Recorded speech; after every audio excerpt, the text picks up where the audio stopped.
Hi friends, ఈరోజు recipe వచ్చేసి పెసరపప్పు టమాటా, జీలకర్ర, ఆవాలు, పోసింజలు వేసాను.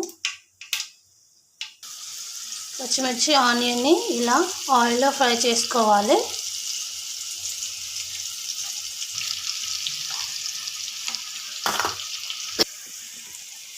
ఇప్పుడు పెసరపప్పు వేసేసుకుంటున్నాను.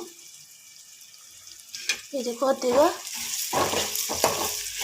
గోలంత వరకు ఉంచాలి.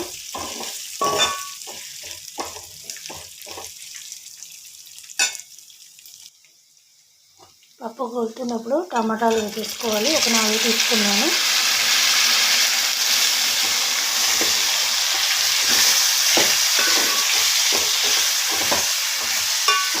పెసరపప్పు టమాటా కర్రీ అనేది మనం తొందరగా చేసుకోవచ్చు.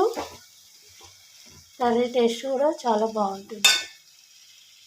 ఇప్పుడు ఇందులో అల్లం పేస్ట్ వేసుకున్నాను. టమాటా పప్పు ఈ అల్లం వాసన పోయేలాగా కొద్దిగా ఫ్రై చేసుకోవాలి.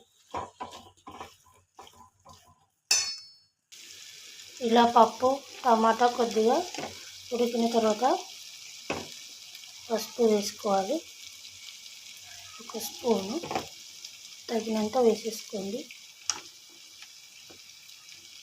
ఇప్పుడు పప్పు ఉడకడానికి తగినంత వాటర్ని పోసేసుకోవాలి.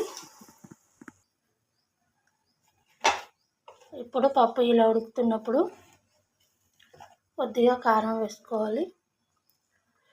పచ్చిమిర్చి వేసుకున్నాను కాబట్టి కారం కొద్దిగానే వేసుకుంటున్నాను.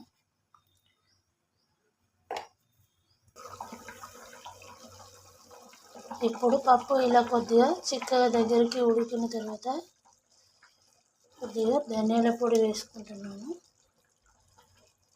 ఇంట్లో ఫ్రెష్గా పట్టింది ధనియాల పొడి. ఇప్పుడు కర్రీకి సరిపడా తగినంత ఉప్పు వేసుకోండి.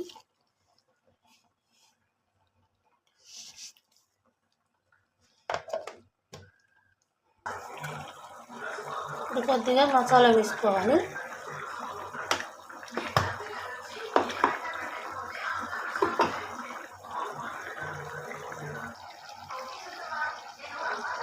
ఫైనల్లీ పెసరపప్పు టమాటా రెడీ.